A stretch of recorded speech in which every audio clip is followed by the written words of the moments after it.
So I pulled the one thing she never thought I'd touch, her entire college tuition. My sister banned me from Thanksgiving because I'm just an AC tech. So I pulled the one thing she never thought I'd touch, her entire college tuition. If you've ever been the invisible one in your own family, hit that subscribe button now, because this story, it's for you. My name is Marissa, and I fix things for a living. Air conditioners, water heaters, ductwork, and apparently my family's dignity too. It was the Monday before Thanksgiving when I got the text from my sister Bianca. Just one sentence, no greeting, no emojis. We're keeping Thanksgiving intimate this year, just immediate family. I read it 3 times, thinking maybe there was a follow-up, a typo, something that would explain why it felt like a punch wrapped in passive aggression. I tapped reply, typed, "Aren't we family?" Deleted it. Typed, "Where's it happening?" Deleted that too. In the end, I just stared at the blinking cursor until the screen went dark. Later that night, scrolling Instagram in the dim glow of my apartment, I found the truth. There she was, Bianca, posing with 2 wine glasses and a "grateful and blessed" sign behind her.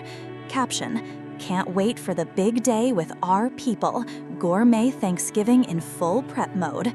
There were caterers, custom menus, a live jazz trio, my mom in a gold blouse she hadn't worn since Bianca's wedding, and me, not even in the comments.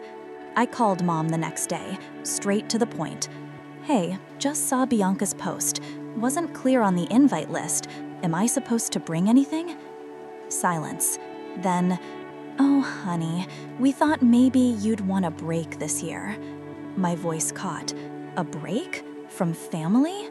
It's just the guests Bianca invited, her in-laws, some clients, they're not exactly used to, work clothes at the table.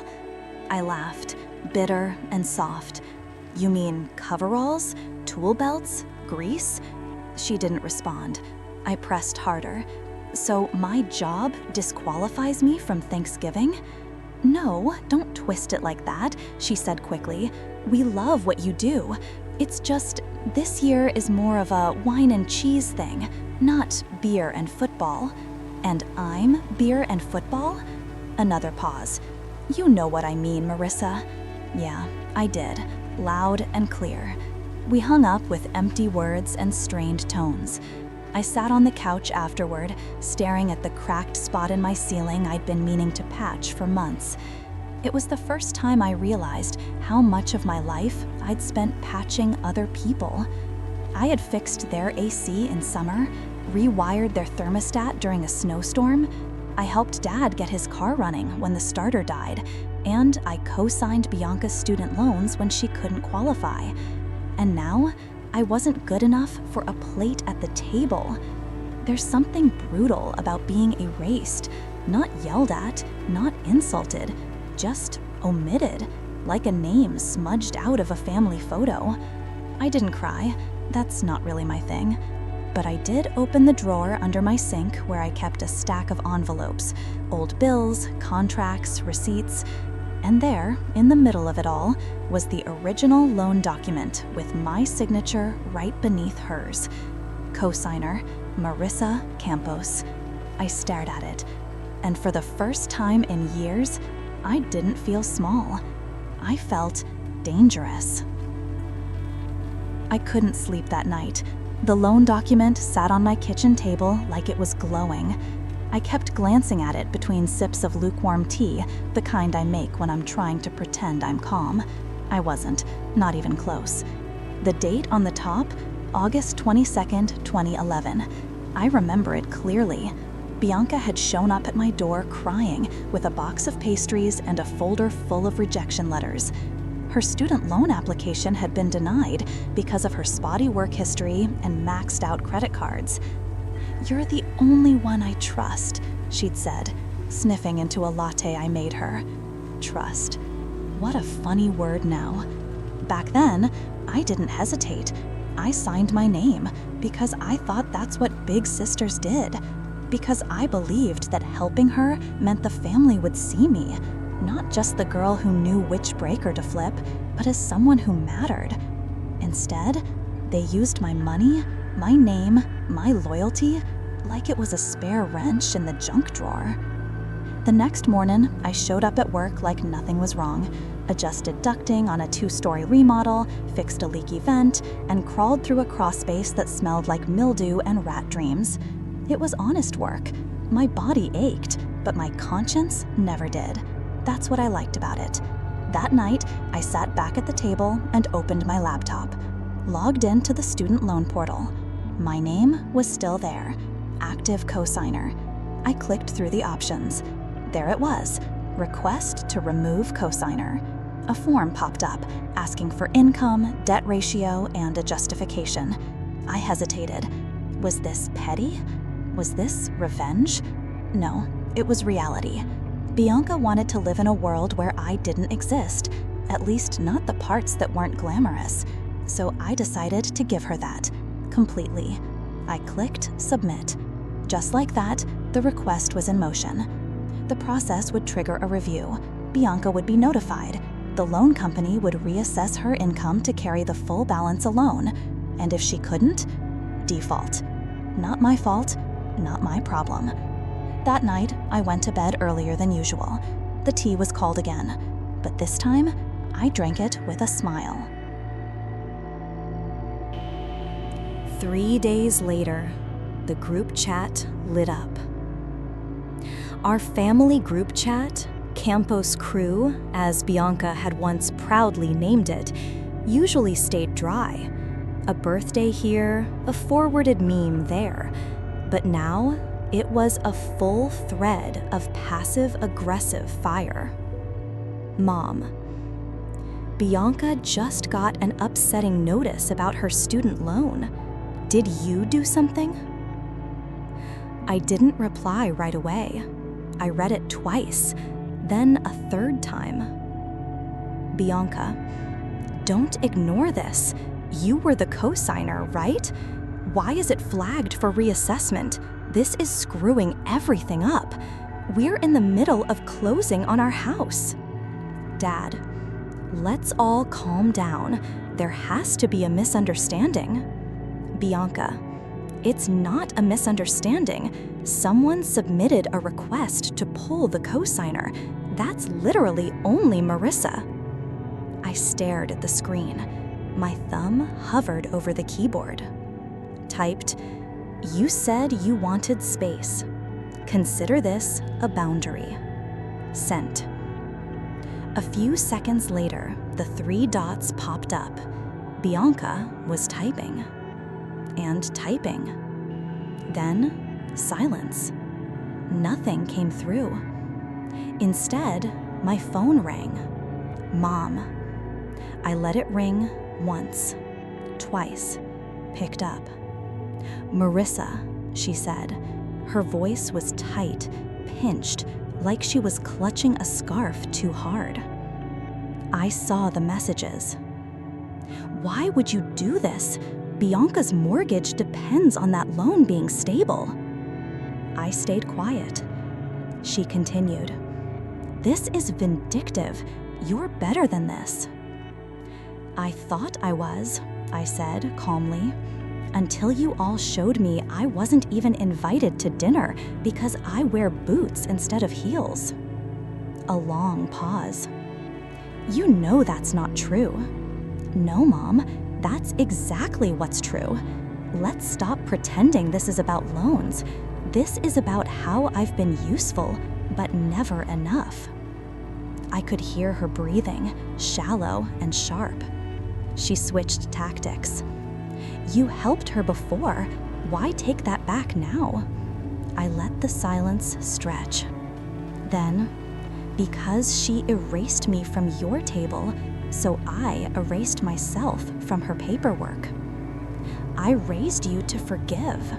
No, You raised me to endure, I said, soft but firm, and I'm done. Click. I ended the call before she could respond. My hands were steady. No tears, just that slow thrum in my chest, like the hum of a perfectly functioning AC unit.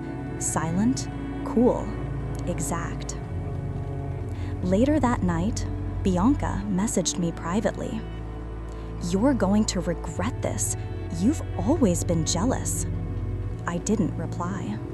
I just deleted the app. Some bridges don't burn.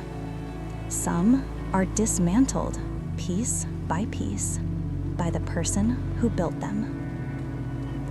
It took a week. 1 week from the moment I clicked submit to the day Bianca showed up unannounced at the workshop behind my house where I store all my HVAC equipment. I was on my back under a client's condenser, flashlight in my mouth, hands deep in dust and copper wiring, when I heard her heels. Click, click, click. "Seriously?" she snapped. "This is where you spend your life?" I slid out from under the unit slowly. My overalls were streaked with rust. I wiped my hands on a rag. "What are you doing here?" I asked. "I called. You didn't answer." "You're not on my priority list anymore." Her nostrils flared. "We lost the house. Did you know that? The mortgage approval tanked because of the loan, because of you." I stared at her. She was flawless as ever. Skin matte, blouse silk, perfume trailing behind like she lived in an ad. But her eyes, red. "I told you to go through the proper reassessment months ago," I said. "You ignored it. You could have warned me." "No one warned me when you took me off the Thanksgiving invite list." Her face dropped, just slightly. "That wasn't personal. You literally uninvited me because of my job. Then you acted like I'd overreacted." She scoffed. "It was a curated space. You wouldn't have fit in." "I wasn't trying to fit in. I was trying to belong." I stepped closer. "And you made it clear that belonging had terms and conditions." She didn't respond. She just folded her arms tighter. "So this is revenge?" she asked. I shook my head. "No, Bianca. This is the first time I've stopped covering for you." She hesitated, lips parting. For a second, I thought I saw it. Remorse, or maybe confusion, like she couldn't fathom that the quiet one finally drew a line. Then she whispered, "They said you were always better than me." I blanked. "No one ever said that." "They did," she said bitterly. "Just not to you." The words hit like gravel in a wound, but I didn't let it show. I grabbed my wrench, turned back toward the condenser. "Go home, Bianca." Her voice cracked behind me. "I needed you." I paused, back still turned, then said quietly, "And I needed a sister." Click, click, click. Her heels faded across the driveway. I didn't watch her bow. Some things are better felt than seen. I hadn't seen my parents in person since the call, but then the invitation came, handwritten by Mom, as if ink could soften what silence had done. "Let's have dinner, just the four of us. Talk, clear the air." No Thanksgiving centerpiece, no guest list, just family. I almost didn't go, but some part of me, small and aching, wanted to see if they'd changed, or if they just wanted me to pretend again. The house looked the same as always. The porch light flickered. The hydrangeas were dry, needing water.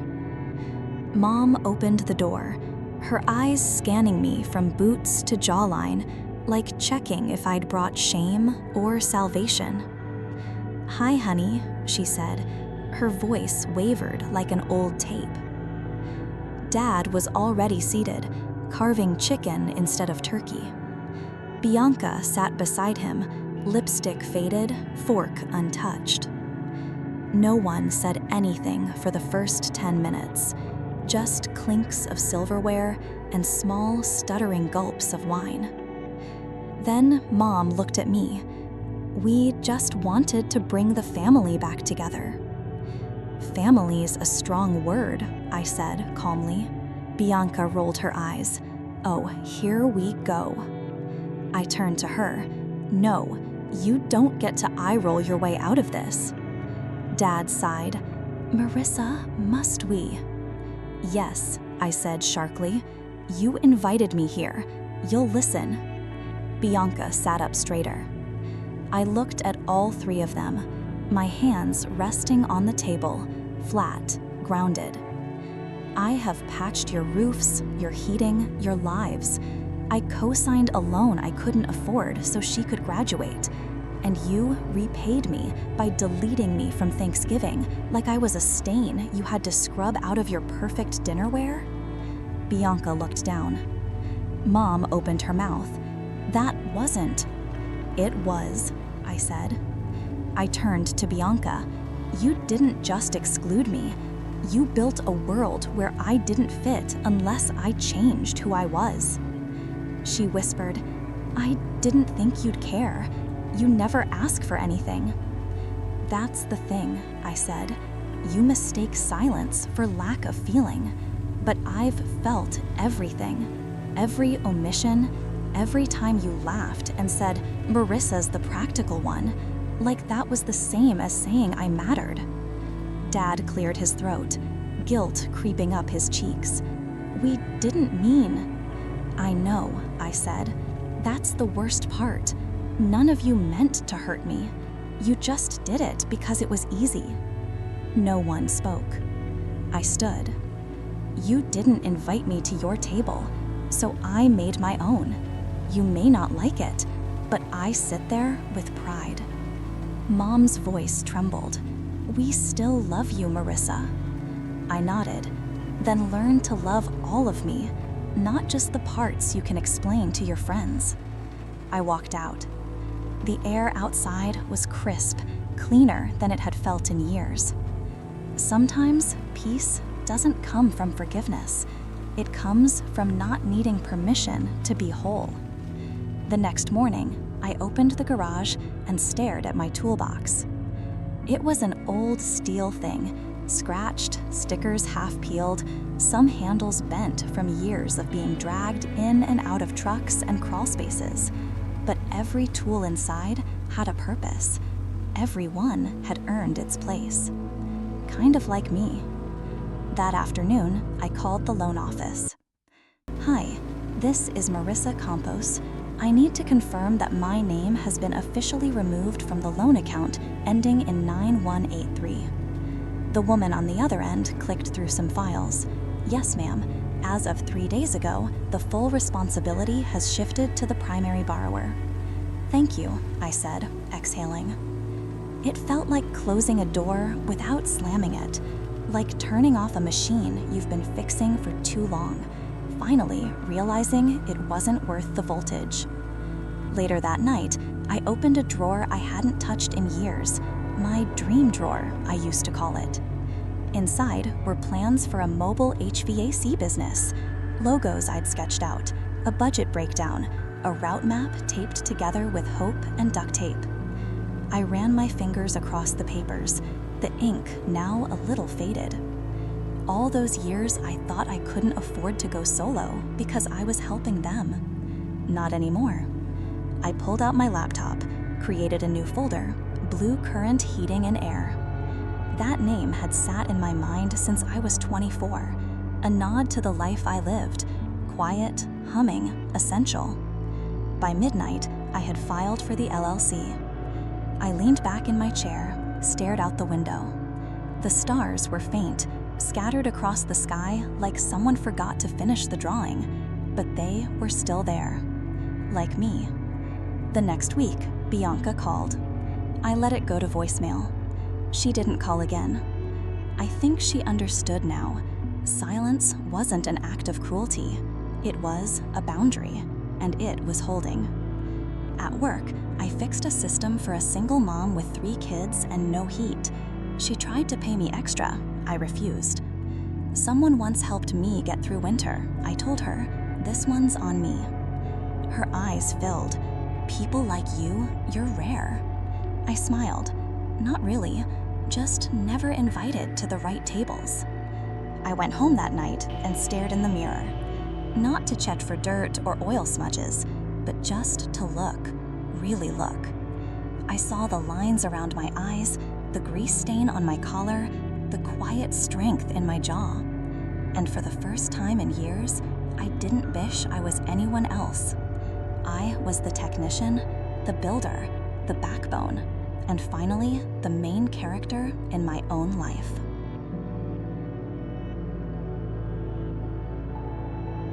The mediation took place in a bland conference room in a law office downtown. Fluorescent lighting, fake plants, a long glass table that tried too hard to look expensive. Ethan sat across from me in a navy suit he used to fill out better. His hands were restless, his smile uncertain. His lawyer sat beside him, stiff and sweating slightly. I came alone. My lawyer had already submitted the final terms. When the mediator asked if either of us wanted to speak, Ethan cleared his throat. I just want to say, I didn't mean for things to go this way. I said nothing. He shifted. I was scared you'd take everything. I arched a brow. So your solution was to try and take it first? He looked down. I guess I didn't believe you'd fight back. I didn't. He looked up, confused. I planned, I said softly. A beat of silence. The mediator cleared her throat. Let's proceed with the review. For the next hour, we went line by line through the agreement. Ethan was left with his car, a reduced percentage of the gym chain's ownership, and a tax bill coming his way from the audit investigation. I didn't gloat. I didn't even smile. I just signed the papers. And when it was over, I stood up without looking back. Grace, he called out softly behind me, do you hate me? I paused at the door, then turned, calm and still. No, I said. I just don't care anymore. That night, I sat alone in my apartment, the one I moved into 2 weeks after the separation. The windows were wide, the air crisp. My phone buzzed. A text from Nina. Heard you closed it today. Wine or whiskey to celebrate? I smiled. Both. And silence. Bring that too. As the city lights blinked outside and the kettle started to hiss on the stove, I realized something I hadn't felt in years. Peace. Not the absence of pain, but the end of pretending. And in that stillness, I found a kind of power louder than any scream. It's been 7 days since I walked out of that mediation room. 1 week since Ethan watched the person he thought he could destroy walk away untouched. 1 week since I signed my name, not as a wife, but as a woman finally choosing herself. This morning, I woke up with sunlight on my face and no one beside me, and it felt like freedom. I made coffee, barefoot, no rush, no weight on my chest. I played a jazz record Nina had given me years ago that I never had time to open. Time. It feels different now. Stretchy, spacious. Later, I sat by the window and opened a small black notebook I hadn't touched in years, the one I used to write in when I still believed marriage was safety. On the first blank page, I wrote, "He thought he could take everything, so I took back me." Then I closed the notebook. In the afternoon, I got an email from our old neighbor, polite, awkward. "Just heard about you and Ethan. Hope you're okay." I replied, "I'm not just okay. I'm finally mine." That evening, I packed a weekend bag. Passport, camera, journal. There was a flight leaving at 11:10 p.m. to Barcelona. I booked it 2 nights ago, on instinct. Not to escape, but to begin. To choose the life I wanted, not the one I was taught to endure. As I zipped the suitcase shut, I caught my reflection in the hallway mirror. Strong, still, whole. Not broken, not bitter, just done. And done was beautiful.